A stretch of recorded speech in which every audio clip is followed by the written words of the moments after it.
त्यांची आपण पुढे त्यांचा इंटरव्ह्यू ह्याच भागात नंतर होणार आहे.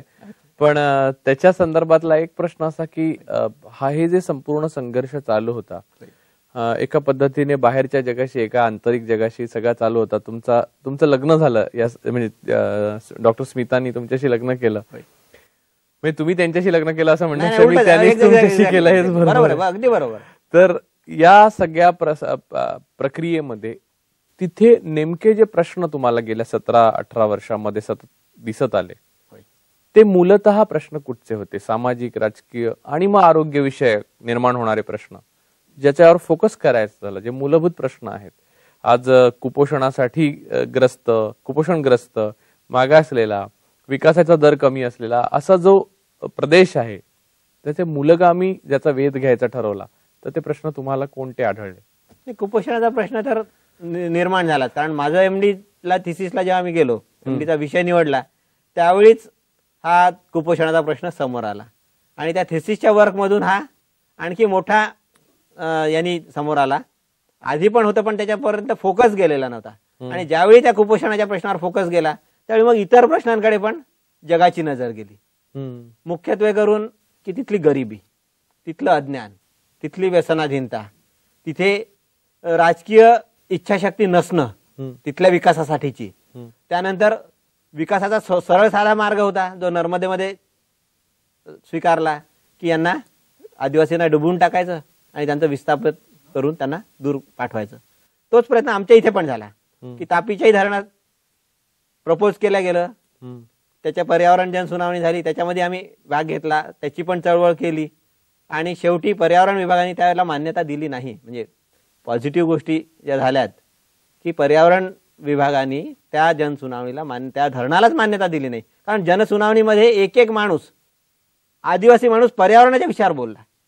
आणि ते आम्ही करू शकलो कारण आम्ही फक्त एक कॅसेट तयार केली आणि ती कॅसेट लोकांपर्यंत पोहोचवली, कारण रेकॉर्ड प्लेअर आहेत. कॅसेट संबंधी आणि या संपूर्ण लढ्यासंबंधी आणि इतर अनेक प्रश्न आहेत जे विकासाशी संबंधित आहेत, थेट आणि आरोग्याशी संबंधित आहेत, त्याच्यावर आपण बोलणार आहोत. पण ते उद्या, आज आपण इथेच थांबतो.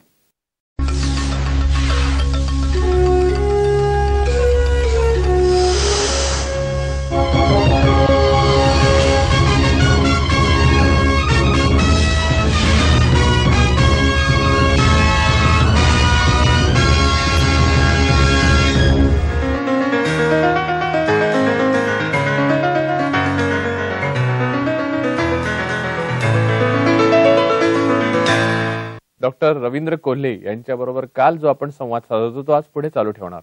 नमस्कार कोल्हे.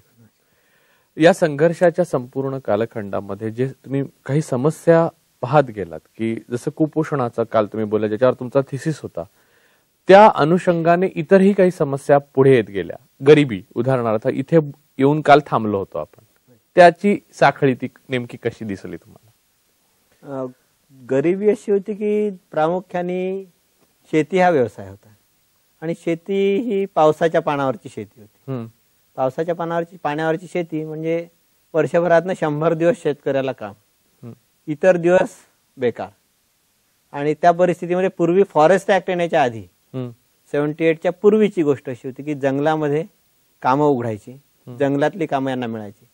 बेसिकली या 317 पैकी 250 व्हिलेजेस हे फॉरेस्ट व्हिलेजेस आहेत. आणि त्या फॉरेस्ट व्हिलेजेस असल्यामुळे त्या फॉरेस्ट व्हिलेजेसना तिथे भरपूर काम असायचं. पेरिफेरल व्हिलेजेसचे पण मजूर तिथे कामाला जायचे.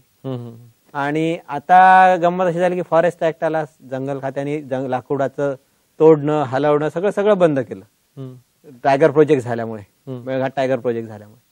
आणि मग त्यांच्यावर हा प्रसंग यायला लागला. दुसरा, त्याच्या आधी शिकार होत होती, शिकारीला बंदी नव्हती, त्यामुळे त्यांना प्रोटीन्स त्यातनं मिळत होते. मायनर फॉरेस्ट प्रोड्यूस ते उचलू शकत होते फॉरेस्ट ऍक्ट येण्याआधी. त्यामुळे मोहा, चारोळी अनेक गोष्टी त्यातनं त्या उचलत होते, डिंक, त्याच्यावर पण बंदी आली. अशा प्रकारे त्यांचं जे दुसरं उत्पन्नाचं साधन होतं की फॉरेस्ट आणि मजुरी, फॉरेस्ट मधून प्राप्त होणारी, ही थांबली. पुढच्या दृष्टीने हा सगळा टायगर प्रोजेक्टचा एरिया एकीकडे आणि दुसरीकडे 40-50 गावं, जी मी म्हटलं की आमची तापी नदीच्या काठची गावं, हे जे पॉकेट होतं, हे पॉकेट डूब क्षेत्रातलं होतं. प्रपोज अप्पर तापी धरण जे होतं, त्यामुळे या मजुरा इथे डेव्हलपमेंट टोटली थांबलेलं होतं. पण ते धरण व्हायला होणं फेटाळलं ना शेवटी. ते आता फेटाळलं, म्हणजे 1 वर्ष आधी फेटाळलं. हम्म. ही मी तुम्हाला मी गेलो त्यावेळची परिस्थिती सांगतो की बा त्यावेळी परिस्थिती कशी ते होती. फेटाळल्यावर तुम्हाला हायचं वाटलं असेल ना. अर्थातच मलाच काय पूर्ण क्षेत्रालाच ते हायसं वाटलं की तिथनं जो विस्थापनाचा प्रश्न आला होता.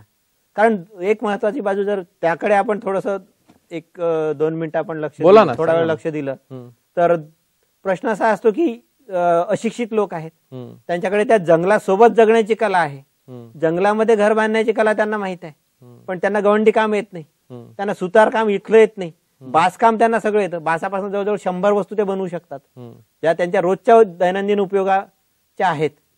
पण ह्या गोष्टी ते बनवू शकत नाहीत. ज्या इकडच्या उपयोगाच्या गोष्टी आहेत ते पोस्टर्स, बॅनर्स हे काय ते करू शकत नाही, उदाहरण द्यायचं झालं तर. आणि मग त्यावेळी त्यांची शहरात येऊन काय करणार ते.